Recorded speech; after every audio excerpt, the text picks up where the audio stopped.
আসসালামু আলাইকুম, আমি মোহাম্মদ তারেক মোল্লা আছি মিক্সচার কোচিং আমার পক্ষ থেকে এবং আমার ইউটিউব চ্যানেল হলো টিকে ত্রিপল এভরিডে। যারা এখনো আমার ইউটিউব চ্যানেলটি সাবস্ক্রাইব করেন নাই সকলকে সাবস্ক্রাইব করার জন্য অনুরোধ করা গেল।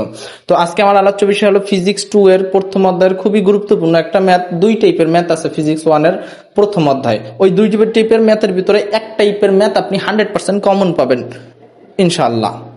তো আমরা ওই দুই টাইপের ম্যাথের ভিতরে একটা টাইপের ম্যাথ আমরা আলোচনা করব বেসিক সহকারে। এই বেসিকটুকু কিন্তু আপনি যে টাইপের ম্যাথই করেন প্রত্যেকটা টাইপে এই বেসিকটুকু আপনার লাগবে। এই বেসিকটুকু হলো যে আপনার ম্যাথে সবসময় বলা থাকবে যে একটা বরফের কথা বলা থাকবে, যে নির্দিষ্ট একটা ওজনের একটা বরফের কথা বলা থাকবে। ওই বরফটার তাপমাত্রা সবসময় থাকবে -ডিগ্রি সেলসিয়াসে, হয়তো -5 ডিগ্রি সেলসিয়াসের বরফ থাকতে পারে, -10 ডিগ্রি সেলসিয়াসের বরফ থাকতে পারে, -15 ডিগ্রি সেলসিয়াসের বরফ থাকতে পারে, -20 ডিগ্রি সেলসিয়াসের বরফ থাকতে পারে। ওই বরফটারে বলবে এক টাইপের ম্যাথে, আমি যে টাইপের ম্যাথটা আলোচনা করতেছি এই টাইপের ম্যাথে বলবে যে এই এত এত ডিগ্রি সেলসিয়াস তাপমাত্রার বরফকে 100 ডিগ্রি সেলসিয়াস তাপমাত্রার বাষ্পে পরিণত করতে মোট গৃহীত তাপ কত।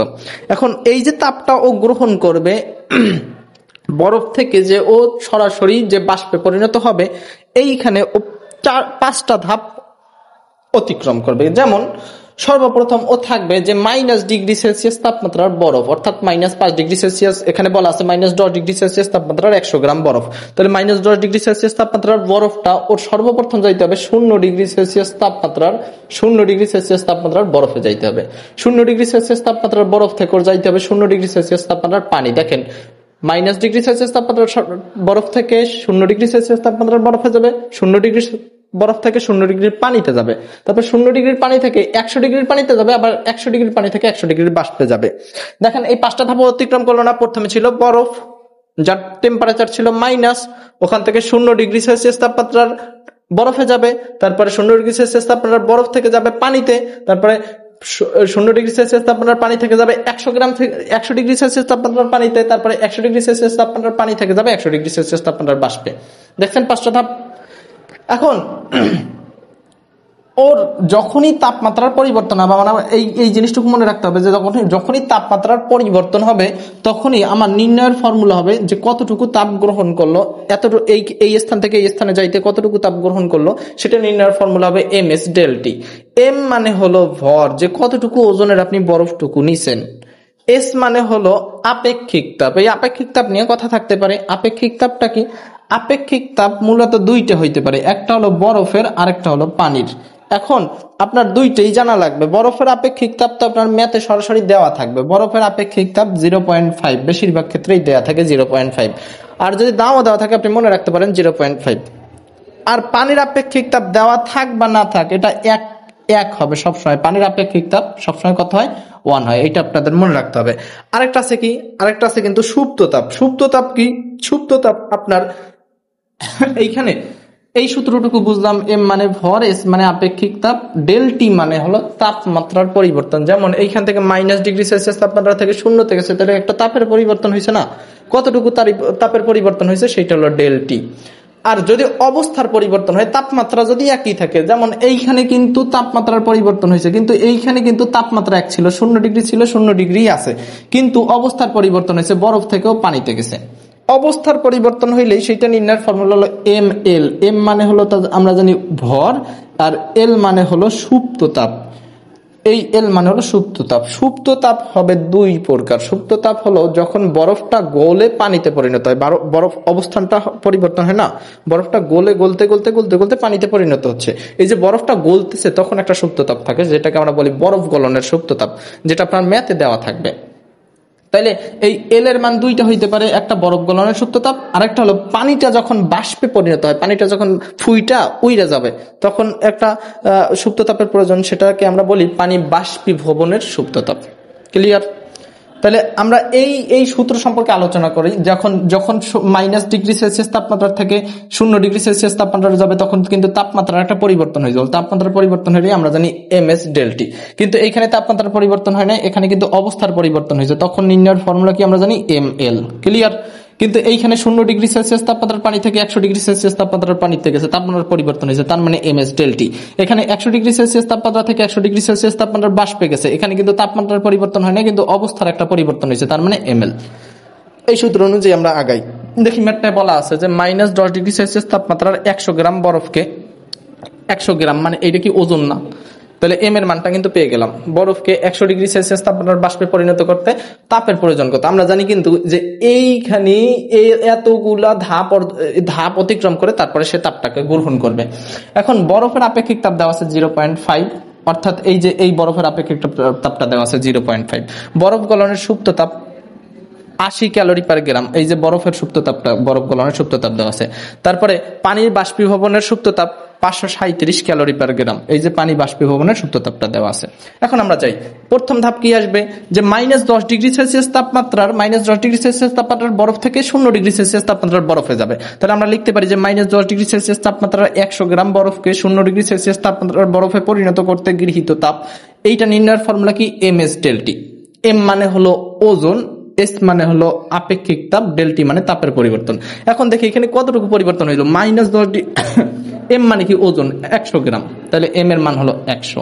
এস মানে কি? আপেক্ষিক তাপ। এটা কিসের আপেক্ষিক তাপ হবে? এটা কি বরফে আছে না? তাহলে বরফের আপেক্ষিক তাপ হবে না? এখানে কিন্তু বরফের আপেক্ষিক তাপ দেওয়া আছে 0.5, তাহলে এস এর মান 0.5। ডেল্টি মানে তাপের পরিবর্তন। দেখেন -10 ডিগ্রি সেলসিয়াসে ছিল, 0 ডিগ্রি সেলসিয়াসে গেছে, তার মানে কি তাপের পরিবর্তন হয়েছে কি 10 ডিগ্রি সেলসিয়াস তাপমাত্রার পরিবর্তন হয়েছে 10 ডিগ্রি সেলসিয়াস পরিমাণ। তাহলে ডেল্টি মানে তাপের পরিবর্তন। তাহলে কতটুকু তাপের পরিবর্তন পাইলাম? 10 ডিগ্রি সেলসিয়াস পর্যন্ত। এইটারে যদি ক্যালকুলেশন করি 500 ক্যালোরি, তাহলে এই পর্যায়ে এতটুকু যাইতেও 500 ক্যালোরি তাপ গ্রহণ করছে। এখন পরবর্তীতে ও তো আছে 0 ডিগ্রি সেলসিয়াস তাপমাত্রার বরফে, তাহলে ও 0 ডিগ্রি সেলসিয়াস তাপমাত্রার বরফ থেকে 0 ডিগ্রি সেলসিয়াস তাপমাত্রার পানিতে যাবে না। তাহলে আমরা বর্তমানে এই 500 ক্যালোরি গ্রহণ করার পরই ও কোথায় চলে গেল? 0 ডিগ্রি সেলসিয়াস তাপমাত্রার বরফে চলে গেল। তাহলে আমরা বলতে পারি 0 ডিগ্রি সেলসিয়াস তাপমাত্রার 100 গ্রাম বরফকে 0 ডিগ্রি সেলসিয়াস তাপমাত্রার পানিতে পরিণত করতে হবে। তাহলে ওই 100 গ্রাম 0 ডিগ্রি সেলসিয়াস তাপমাত্রার বরফ থেকে অবশ্যই 0 ডিগ্রি সেলসিয়াস তাপমাত্রার পানিতে যাবে।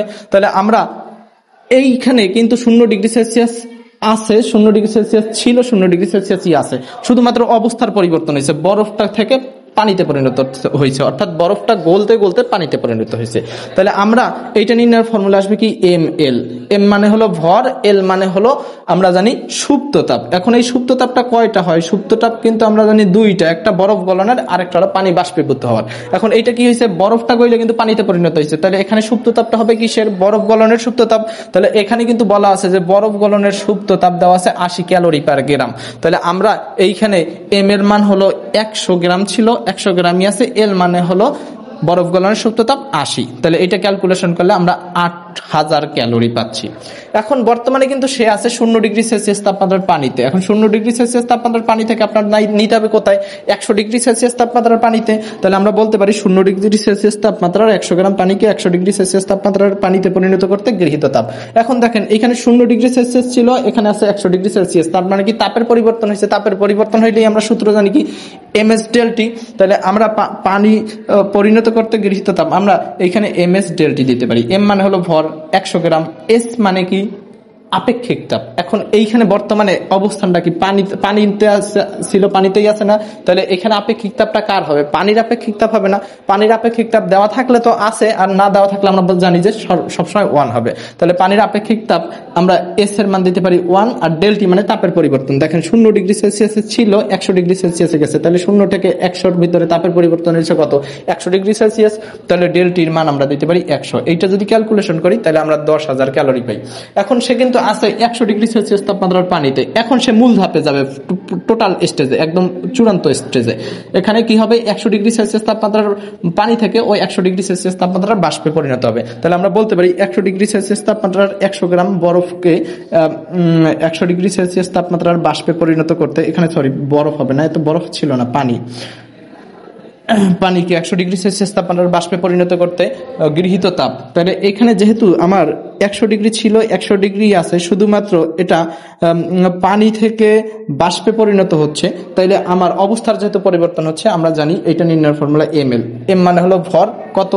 100 গ্রাম, আর এল মানে আমরা জানি সুপ্ত তাপ। এখন এইটা কি হচ্ছে? পানিটা কিন্তু বাষ্পে পরিণত হচ্ছে, তাহলে পানি বাষ্পীভূত হওয়ার সুপ্ত তাপটা আসবে না। তাহলে পানি এখানে দেওয়া আছে যে পানি বাষ্পীভবনের সুপ্ত তাপ দেওয়া আছে 537 ক্যালোরি পার গ্রাম। তাহলে আপনি কিন্তু এখানে অলমোস্ট কত লিখতে পারেন? 100 × 537, এই এল এর মানটা দিতে পারেন 537, তাহলে 53,700 পাচ্ছেন। তাহলে আপনার তাপটা গ্রহণ করলো এই একটা স্টেজ, এই একটা স্টেজ, এই একটা স্টেজ, এই একটা স্টেজ, 4টা স্টেজে তাপ গ্রহণ করছে না, তাহলে আপনি মোট গৃহীত তাপ বলতে পারেন না। মোট গৃহীত তাপ কোনটা? এইটার সাথে এইটা যোগ করবেন, এইটার সাথে এইটা যোগ করবেন এবং এইটার সাথে এইটা, টোটাল গুলা যদি যোগ করেন তাহলে কিন্তু আপনি মোট গৃহীত তাপ পাচ্ছেন। তাহলে টোটাল বা মোট গৃহীত তাপ এখান থেকে 500 পাচ্ছেন, 500 এখান থেকে পাচ্ছেন 8000, 8000 এখান থেকে পাচ্ছেন 10,000, 10,000 এখান থেকে পাচ্ছেন 53,700, 53,700। ক্যালকুলেশন করলে আপনি অলমোস্ট 72,200 ক্যালোরি পাবেন। তো এই টাইপের একটা ম্যাথ আসতে পারে, খুবই ইম্পর্টেন্ট। আরেকটা টাইপ আমি আগামী ক্লাসে দেখিয়ে দেবো ইনশাল্লাহ। তো দেখেন, আপনি স্টেজ যদি আসলে ফলো করেন তাহলে আপনার জন্য ম্যাথ খুব ইজি হয়ে যাবে। তো আজকে এই পর্যন্তই। সময় দিয়ে সাহায্য করার জন্য ধন্যবাদ। আল্লাহ হাফেজ।